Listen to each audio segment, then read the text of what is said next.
¿Quién me recuerda qué tema estamos hablando? Así me decían a mí. Los que vinieron la semana pasada,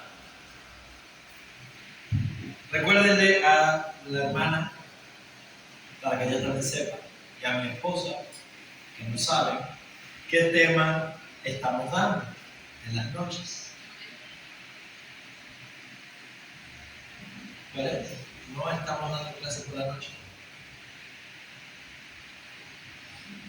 Primera vez que nos reunimos por la noche. ¿De qué hablamos la semana pasada? La iglesia. De la iglesia. De la iglesia. ¿Qué dijimos acerca de la iglesia? La iglesia no es la construcción, no es lo que vemos, las cuatro paredes, sino es cada uno de nosotros, sus miembros. ¿Es eso cierto? Entonces si dimos algo la semana pasada. Si es cierto eso, ¿por qué no lo dice? Bien. La semana pasada dimos la introducción al tema de la doctrina del estudio de la iglesia. ¿Cómo se llama? El estudio de la iglesia. La que estuvieron anotando la semana pasada. Decía mi profesora de primaria que andan como el pescado en nevera, con los ojos abiertos sin ver nada. La eclesiología, ¿cómo? Eclesiología. La eclesiología. El estudio de la doctrina de la iglesia. Vimos fundamentalmente tres cosas. En primer lugar, hablamos acerca de esta palabra. La palabra iglesia es una transliteración, o sea, transliterar es tomar algo directamente del original a nuestro idioma. La palabra amén es una transliteración del hebreo. Lo mismo que decían los hebreos es la misma palabra que usamos nosotros. Eso es transliterar. Tomamos la misma palabra.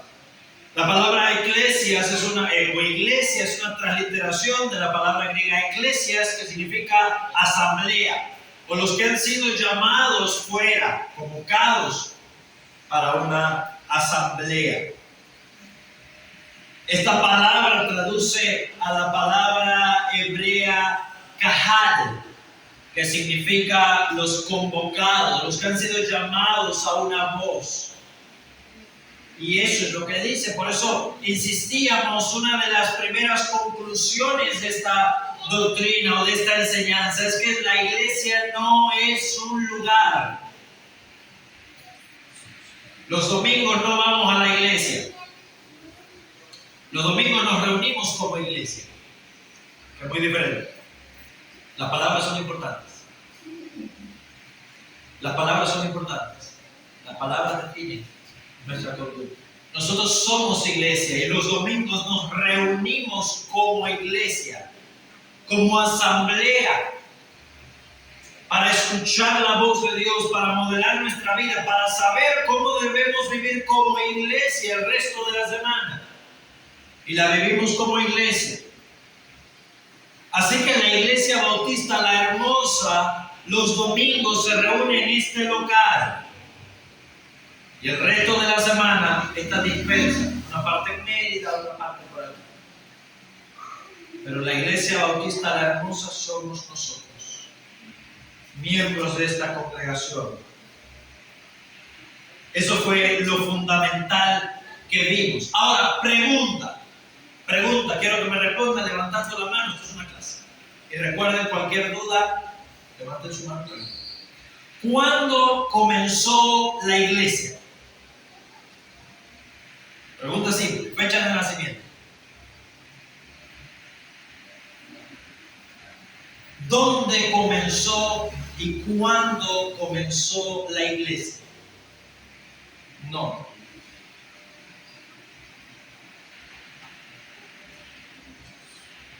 Los locales, a ver qué me dice. Le propongo una fecha, vamos a ver. Vamos a ver si así despertamos. Opción A, Pentecostés en Hechos capítulo 2. ¿Cuántos dicen que la iglesia surgió en Pentecostés? Levante su mano. Bien. 1. Por allá, 2. 3. Bien. 4. Bien. Opción B. La iglesia surge con Abraham en Génesis 12 o con el pueblo de Israel en Éxodo capítulo 20. ¿Cuántos creen esa opción? Nadie. Bien. Los que respondieron A están equivocados. La iglesia del Nuevo Pacto, la iglesia del Nuevo Testamento, como la conocemos, sí efectivamente surgió en Pentecostés, pero yo no pregunté eso. Yo pregunté cuándo surge la iglesia, o cuándo nace, o dónde nace la iglesia. La iglesia nace en Dios antes de la fundación del mundo.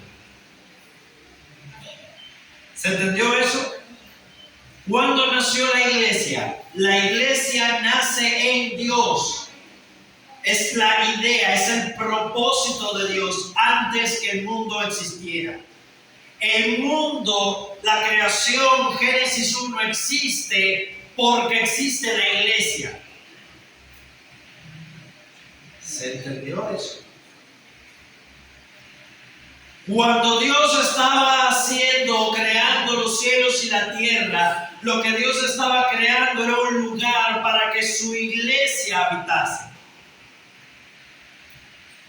Para que su iglesia pueda vivir y desarrollarse. Más claro ahora. La iglesia es el propósito eterno de Dios. Ese es el tema de nuestra clase. Clase número 2, la iglesia como el propósito eterno de Dios. No fue un plan B. Dios no dijo, Adán y Eva comieron del fruto prohibido, ¿ahora qué hago? Ya sé, voy a inventar la iglesia. Y estaba Dios entonces ahí enseñando. No. Dios no se llevó la mano a la cabeza diciendo, en primer lugar no tiene. Dios es espíritu. Pero permítaseme la metáfora. Dios no se llevó la mano a la cabeza diciendo, Israel mató a su Mesías, ¿ahora qué hago? Ya sé, voy a traer la iglesia de los gentiles. No, en ningún sentido. La iglesia siempre fue el plan A, lo dijimos en la clase pasada. Estaba en el propósito eterno de Dios establecer y redimir un pueblo antes que nada existiese. Vamos a Hebreos capítulo 13. Y vamos a leer muchos textos, hermanos, así que quiero manos ágiles, dedos rápidos. Encuentra el texto y lo lee rápido. No esperen a que lo manden. Hebreos 13, del verso 20 al 21. ¿Qué dice ese texto?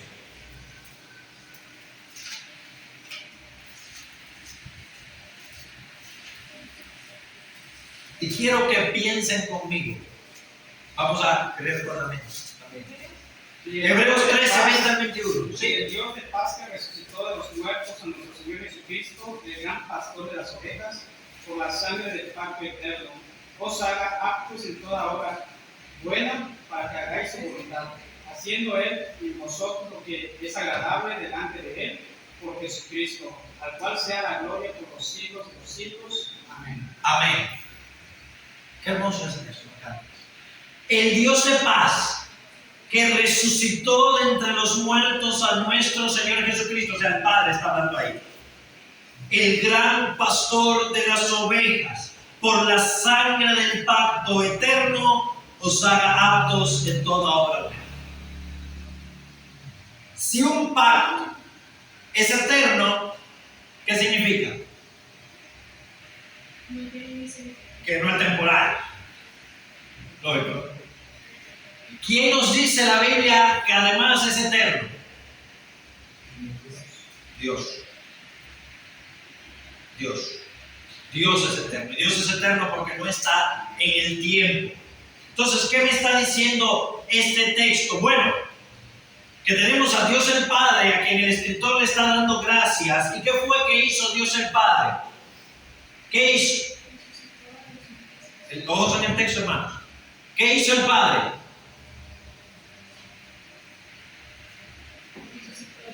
¿Qué hizo? Ajá. Resucitó de los muertos a nuestro Señor Jesucristo. ¿Quién es Cristo? ¿Quién es Cristo? Sí, Hijo de Dios. lean el texto, el versículo. ¿Quién es Cristo? El gran pastor de las ovejas. El gran pastor de las ovejas. ¿Qué ovejas? ¿Quiénes son esas ovejas? Nosotros. Despéguense. El gran pastor de las ovejas. ¿De acuerdo a qué o conforme a qué? La sangre del pacto eterno. Del pacto eterno. En la eternidad, este pacto es conocido como el pacto eterno de redención. Este es el fundamento de lo que nosotros venimos diciendo, venimos planteando. Afirmamos que desde toda la eternidad, antes del tiempo, antes de la creación, de la caída, del pecado, de Abraham, de Israel, ya la iglesia estaba contemplada con el propósito de Dios. Ya Dios había pensado en ti, ya Dios había pensado en mí y había pensado en reunirnos como un pueblo. Aquí comenzó la iglesia a ser una realidad dentro de la Trinidad misma, dentro de Dios. Y Dios quiso expresar esas promesas, esas bendiciones para su pueblo a la manera de un pacto. ¿Un pacto hecho con quién? Y si lo hizo cuando no había nadie, fue hecho entre el Padre y el Hijo y el Espíritu Santo, entre las tres personas de la Trinidad. Vamos a definir en primer lugar qué es un pacto. ¿Qué entienden ustedes por pacto? ¿Qué es un pacto? Como un lazo. ¿Cómo? Como un lazo. Como un lazo, un enlazamiento, exacto, es un compromiso. ¿Cómo? Una promesa, muy bien.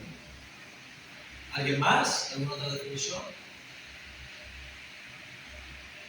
Bien, vamos a trabajar con eso. Un pacto es una promesa a la cual Dios le añade un juramento. Será una costumbre antigua. Para darle certeza a una promesa, se juraba sobre ella. Mira, yo te prometo tal cosa, y yo te juro, y firmamos un contrato. El matrimonio, amados hermanos, el pacto matrimonial. Fulano de tal, tú prometes amar y respetar a la menganita de tal hasta que la muerte sí, acepto. Y firmamos un contrato. Eso es un pacto. Eso es un pacto. El Padre ama al Hijo y todas las cosas se las entregó para que todos lo alaben. Juan 5 del 20 al 23. Es por ello que desde la eternidad el Padre le prometió al Hijo un reino. Busquen Lucas 22, 29. Vamos a basar todo esto en textos. El Padre le prometió al Hijo un reino desde toda la eternidad. Lucas 22, 29, quien primero llegue lo lea.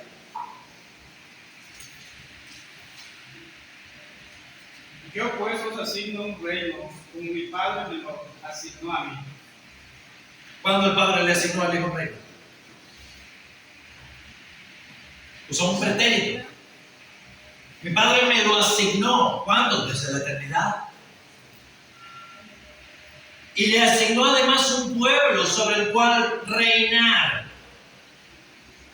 Juan 6, del 37 al 39.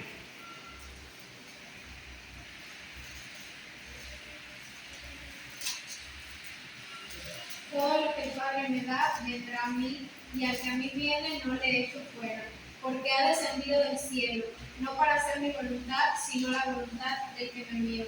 Y esta es la voluntad del Padre, el que me envió, que de todo lo que me diere no pierda yo nada, sino que lo resucite en el día posterior. Todo lo que el Padre me da vendrá a mí. Eso es una promesa. Y el que a mí viene, tiene que venir, tienes que venir. Yo no le echo fuera, dice Jesús. Jesús nos está prometiendo, no nos echará fuera. ¿Por qué? he descendido del cielo no para hacer mi voluntad, sino la voluntad del que me envió, la voluntad del Padre. ¿Y cuál es esa voluntad? Que todo el que me ve, que todo lo que me diere, yo no pierda nada. El Padre le dio al Hijo un pueblo, les dio hombres sobre los que reinar. Cristo lo vuelve a repetir en Juan capítulo 17. Vayan conmigo, Juan capítulo 17. Síganme con la vista. Versículo 2 dice: como le has dado potestad sobre toda carne, para que dé vida eterna a todos los que le diste. Versículo 6. He manifestado tu nombre a quienes, a los que del mundo me diste. Tuyos eran y me los diste, y han guardado tu palabra. Verso 9. Yo ruego por ellos, no ruego por el mundo. Cristo no está hablando por todos.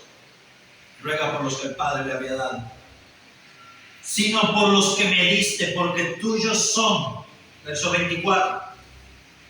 Padre, aquellos que me has dado, quiero que donde yo estoy, también ellos estén conmigo. Desde antes de la fundación del mundo, el Padre le prometió al Hijo, este es el pacto. Por eso Él es el gran pastor de las ovejas. Le prometió las ovejas.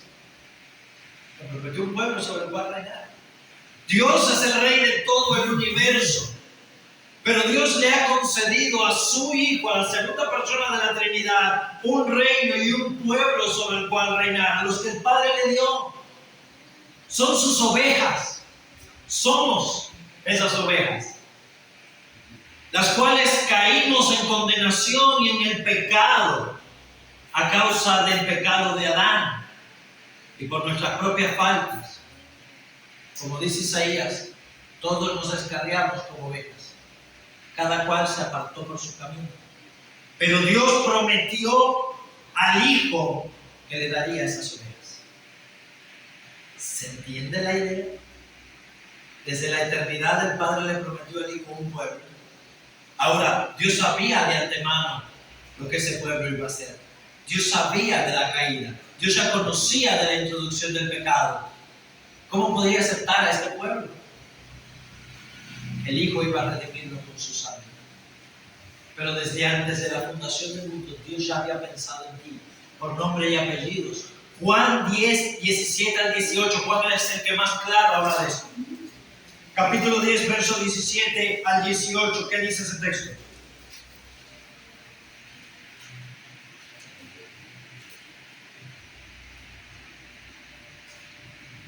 Amén. Por eso me ama el Padre, porque pongo mi vida para volverla a tomar. Nadie me la quita, sino que yo de mí mismo la pongo. Tengo poder para ponerla y tengo poder para volverla a tomar. Este mandamiento recibí de mi Padre. Vaya, el Padre le dio un mandamiento al Hijo. ¿Cuándo? Antes de encarnarse. El Hijo vino para hacer la voluntad del Padre y el Padre dijo: mira, tú vas a morir. Tienes que morir porque yo soy santo. La única manera que puedo aceptar el pecado, la paga del pecado es la muerte. La única manera en que Dios puede aceptar pecadores en su presencia es que se haya derramado sangre. Y el Hijo dijo sí. El Hijo no vino obligado. El Hijo dijo sí. Yo voy a dar mi vida por ellos. Versículo 27 al 30 de este mismo capítulo 10.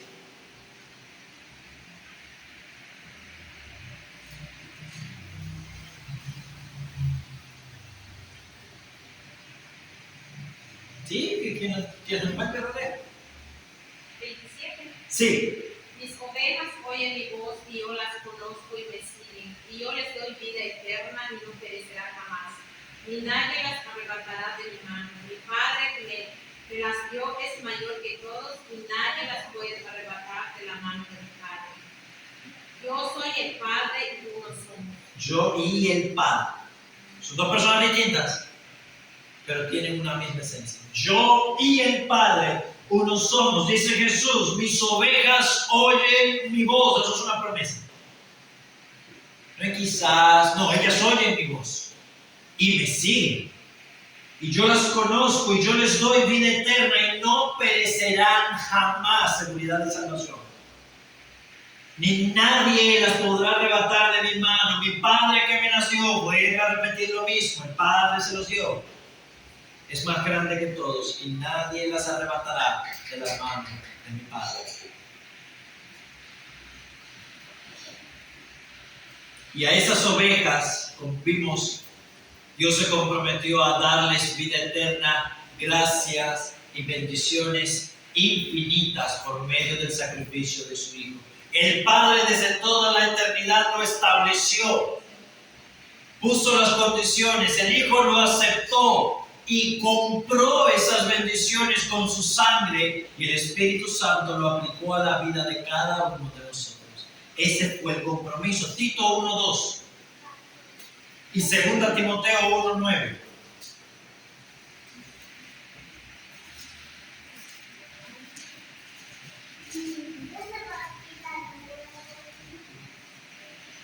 La esperanza de la vida eterna, la cual Dios que no miente, prometió dejar desde el principio de los siglos. Bien, en la esperanza de la vida eterna, la cual Dios, que no miente, prometió desde antes del principio de los siglos. Pregunta, ¿a quién se le prometió?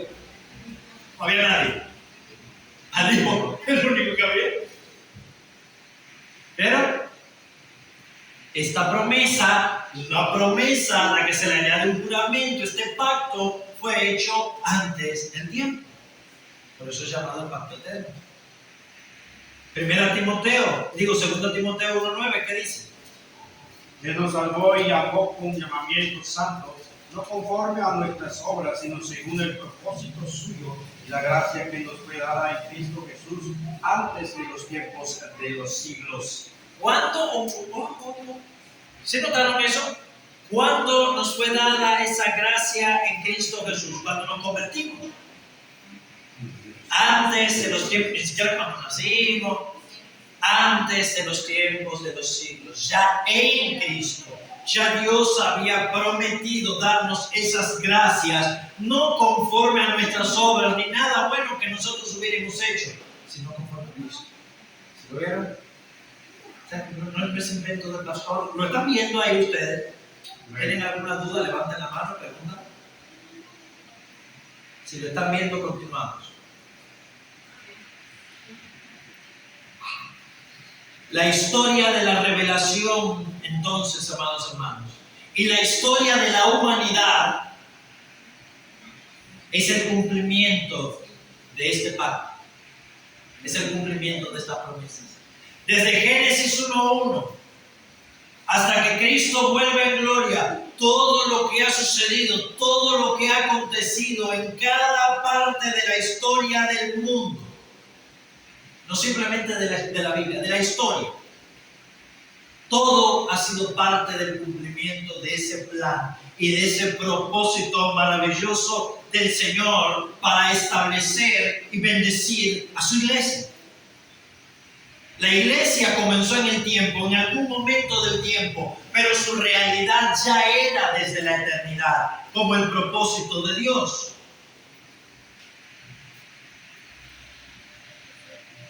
Ahora podemos ampliar a detalle cuál fue el papel o el compromiso de cada persona. Vamos a ver algunos pequeños vistazos de otros detalles. En primer lugar, hay un registro de esto. ¿Cuál es? La Escritura lo llama el libro de la vida. Nunca se ha preguntado de qué cosa es eso.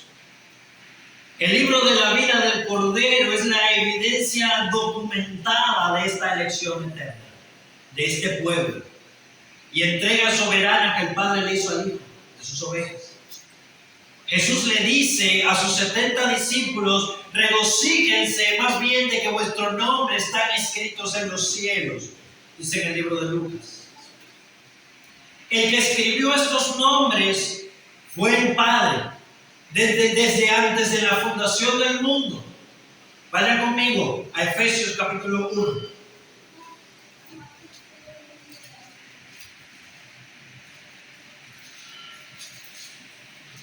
Esto es puramente legal, hermanos. Es un contrato, es una promesa, es un pacto. Y como tal, es seguro su cumplimiento. Por eso nosotros podemos confiar en Él. Dios no va a fallar a sus promesas. Efesios capítulo 3, versículo 1. Sigan con la vista, amados hermanos. Capítulo 1, verso 3 dice: bendito sea el Dios y Padre de nuestro Señor Jesucristo, que nos bendijo, notes el pasado, con toda bendición espiritual en los lugares celestiales en Cristo, según nos escogió en Él desde antes de la fundación del mundo. ¿Con qué fin? Para ser santos y sin mancha. ¿Viste? Dios no te escogió para que tú y yo vivamos la vida loca a partir de ahora. No. La vida loca es cosa pasada. Para que ahora, en Cristo, seamos santos y sin mancha delante de Él en amor, habiéndonos predestinado, esto es, dándonos un destino de antemano. ¿Cuál fue ese destino que nos dio desde antes de la fundación del mundo? Ser adoptados hijos suyos a través de Jesucristo, por el puro afecto de su voluntad, para la alabanza de la gloria de su gracia, con la cual nos hizo aceptos en el amado. Pero, ¿cuál fue el acto? Escogidos y predestinados. ¿Desde cuándo? Desde antes de la fundación del mundo. ¿Para qué? Para ser santos y sin mancha, adoptados hijos suyos en amor. ¿Cuál fue la razón? El puro afecto de su voluntad. No estaban en ti ni uno. No fue que Dios previera nada especial. El puro afecto de su voluntad. ¿Cuál es el fin? La alabanza de la gloria de su gracia, porque de Él, por Él y para Él son todas las cosas. A Él sea la gloria. ¿Van conmigo hasta aquí? Más o menos. Apocalipsis 13:8. Vamos a Apocalipsis un momento.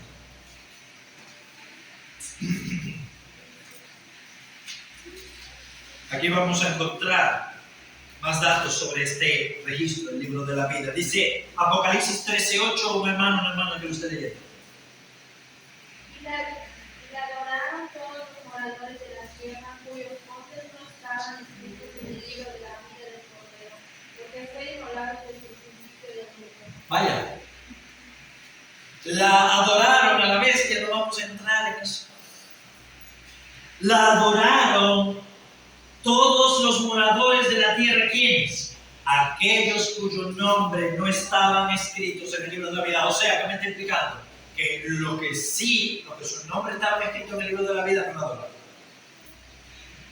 Hay un libro de la vida, hay quienes están escritos y hay quienes no. Los que no están escritos se caracterizan por una cosa: adoran a este mundo y las cosas de este mundo. Es el libro de la vida del Cordero que fue inmolado. ¿Cuándo dice el texto? ¿Cuándo? Desde el principio. Pero espera un momento. ¿Cristo no murió hace 2000 años nada más? ¿Cómo es eso? Porque otra vez, dentro del pacto, ya estaba comprendido que Cristo iba a sacrificarse. Sus beneficios, su muerte redentora en la cruz, ya formaba parte, es la sangre del pacto eterno. Su sacrificio en la cruz tuvo una aplicación también para los creyentes del antiguo pacto. ¿Cómo fueron salvos los creyentes del Antiguo Testamento? Por la fe en Cristo, por la sangre de Cristo, por confiar en aquel Cristo que vendría. Capítulo 17, verso 8. Seguimos en Apocalipsis. Ya estamos terminando. Capítulo 17, verso 8. La bestia que has visto era y no es, y está para subir del abismo e ir a perdición. Los moradores de la tierra, aquellos cuyos nombres no están escritos desde la fundación del mundo en el libro de la vida, se asombrarán viendo la bestia que era y no es y será. Ok, otra vez, no otros detalles solo. Se asombrarán al verla. ¿Quiénes? los moradores de este mundo, cuyos nombres no estaban escritos en el libro de la vida. ¿Cuándo se escribió? Algunos piensan que Dios tiene un registro en la mano, que anda mirando a ver quién se convierte hoy. Antonio se convirtió bien, anotado en el libro de la vida. Pero cuidado que si no permanece te voy. ¿Cuándo fue que se escribió? Antes de la fundación. Antes de la fundación del mundo. Ya tu nombre estaba. Con Cristo estoy juntamente crucificado. Y el texto, la idea que está en el fondo de eso que dijo Pablo es esta. Antes de la fundación del mundo. Él me amó, dice Pablo. Por eso podemos decirlo, Cristo me amó. Cuando Él se entregó, Él estaba pensando en mí. Cuando Él se encarnó para mí. Para participar de aquello que yo participé, para redimirme. Desde que yo era un bebé, todo aquello que yo no pude guardar desde que nací en este mundo. Por eso fue que Cristo nació. Porque yo nací en pecado. Él necesitaba también nacer para redimirme del pecado. Y desde antes de la fundación del mundo estaba. Capítulo 20 de Apocalipsis, verso 15.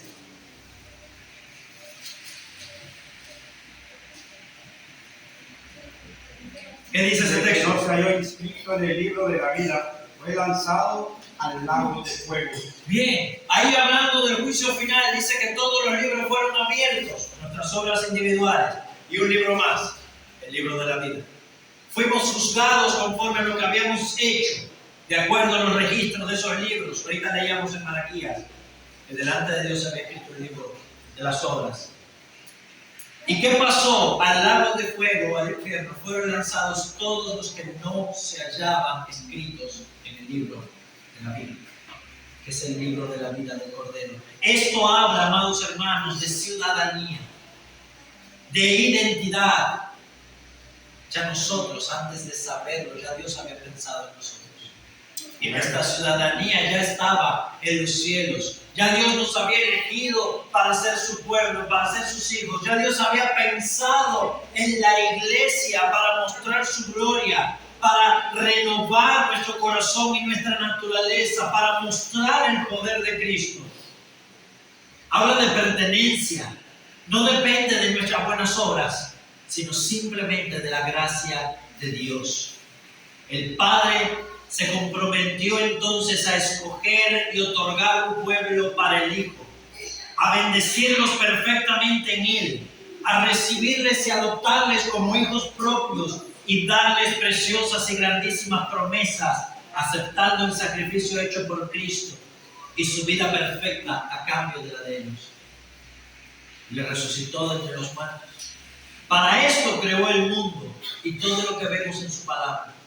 El Hijo se comprometió a redimirnos, a venir a morir por nosotros, viviendo la vida perfecta que nosotros no podíamos vivir, en total obediencia y sometimiento a la voluntad del Padre, derramando su sangre en la cruz, soportando el pecado y la ira de Dios, humillándose hasta lo sumo. Y el Espíritu Santo se comprometió a hacer realidad todo este pacto. Él creó el mundo, Génesis 1:2. Inspiró a los profetas. Él preparó el camino para la llegada del Hijo. Formó su cuerpo en el vientre de María. Lo ungió en el Jordán. Lo guió y le dio dones milagrosos. Lo resucitó de entre los muertos, Romanos capítulo 1. Y luego aplicó en la vida de cada uno de sus discípulos, Hechos capítulo 2. En cada uno de sus escogidos, todos esos beneficios que el Padre había prometido desde la eternidad y que el Cristo, el Hijo, compró con su sangre en la cruz. Gloria al Señor. El Espíritu Santo nos regenera, nos guía a toda verdad, nos convence de pecado, justicia y juicio, nos bautiza y nos une a su iglesia, nos concede sus dones, su fruto, nos santifica y finalmente nos resucitará entre los muertos. Amados hermanos, gloria al Señor. Si Dios es por nosotros, ¿quién contra nosotros? ¿Quién contra nosotros? De Él, por Él y para Él son todas las cosas. Es por eso que Pablo dice, oh profundidad de las riquezas, de la sabiduría y de la ciencia de Dios. Cuán insondables son sus juicios e inescrutables sus caminos. Tú y yo somos extremadamente especiales para Dios. No por ti ni por mí. No por nada especial que hay en nosotros, sino porque Dios nos ha hecho especiales para Él en Cristo.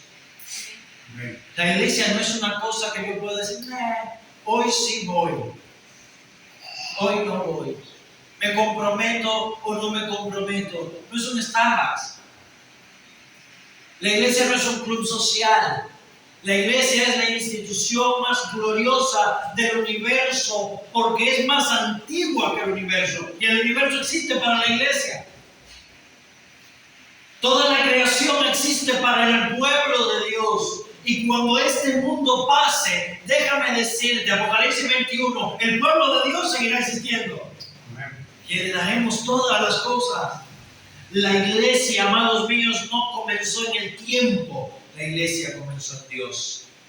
Por eso es que la iglesia es indestructible. No será destruida. La iglesia no es opcional para nosotros. No puede ser sustituida. No puede ser mejorada. Hay personas que quieren ahora optimizar a la iglesia y añadirle cosas para hacerla más entretenida, más atractiva. No puede ser mejorada. Si la mejoramos, la destruimos. Ella sobrevivirá hasta que Cristo vuelva en gloria. Ella es el misterio que estuvo perfectamente guardado en Dios, el cual Dios nos ha revelado para mostrar las riquezas de su gracia. No somos individuos flotando en el aire, ni en el espacio como si fuéramos islas dispersas. Estábamos y estamos en Cristo y unidos los unos a los otros. Estar en Cristo es estar en su cuerpo, que es la iglesia.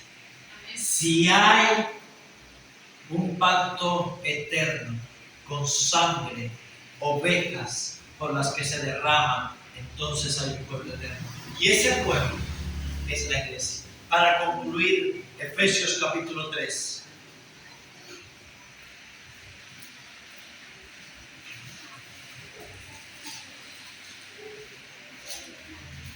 La iglesia tiene que ser gloriosa a nuestra vista, amados hermanos, porque es gloriosa a la vista de Dios.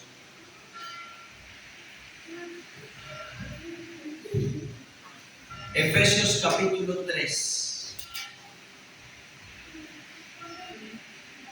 A partir del verso 5, sigan conmigo, dice: misterio que en otras generaciones no se dio a conocer a los hijos de los hombres, como ahora he revelado a sus santos apóstoles y profetas por el Espíritu, que los gentiles, o sea, tú y yo, los no judíos, son coherederos y miembros del mismo cuerpo y copartícipes de la promesa en Cristo Jesús a través del Evangelio, del cual yo fui hecho ministro por el don de la gracia de Dios que me ha sido dada según la operación de su poder. A mí, que soy el más pequeño entre todos los santos, me fue dada esta gracia de anunciar entre los gentiles el evangelio de las inescrutables riquezas de Cristo y de declarar a todos cuál sea la dispensación del misterio escondido desde los siglos de Dios, el cual creó todas las cosas, para que la multiforme sabiduría de Dios sea ahora dada a conocer a través de la iglesia. Ese es tu ministerio y el mío, dar a conocer la multiforme sabiduría de Dios a los principados y potestades, a los ángeles, en los lugares celestiales, conforme al propósito eterno, otra vez la palabra eterna, que hizo en Cristo Jesús, Señor nuestro, en quien tenemos seguridad y acceso con confianza por medio de la fe. Gloria al Señor. Ese es nuestro ministerio, esa es nuestra misión: proclamar la riqueza de la grandeza y el poder de Dios. Continuar predicando el evangelio de las inescrutables riquezas de Cristo. La iglesia debe ser gloriosa a nuestros ojos. Debe ser importante a nuestros ojos. El compromiso debe ser valioso porque es valioso a los ojos de Dios. Dios se comprometió desde antes que todo existiera para crear su iglesia. ¿Qué no se debe esperar de nosotros? Que tengamos el mismo compromiso, los unos con los otros. Los unos con nosotros, Señor. A Dios no le debíamos nada. O Él no nos debía nada a nosotros, mejor dicho. Y con todo Él se comprometió y Él trabaja activamente para bendecir, continuar bendiciendo a su iglesia y transformando tu vida y la mía en este lugar. ¿Cuánto más no debe ser nuestro compromiso por el bien de la iglesia de Dios? Hasta ahora no hemos edificado nada, hemos quitado cosas. Saben que para un fundamento, para crear un edificio sólido, por eso no hemos hablado de cosas prácticas todavía, no lo haremos. Estamos quitando cosas. Estamos poniendo el fundamento y el fundamento de la iglesia es este pacto. ¿Alguna duda? Entonces hablamos del pacto eterno de redención. Voy a preguntar a personas. ¿Alguna duda? Duda, levanta su mano. Creo que estamos contigo.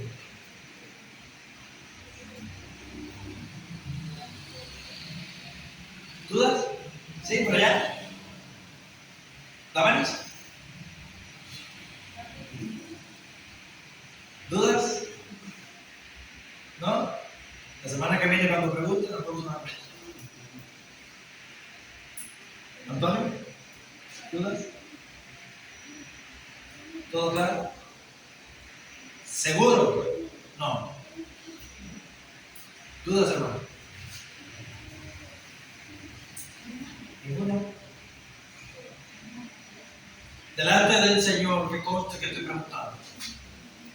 Después cuando digan que no tienen excusa.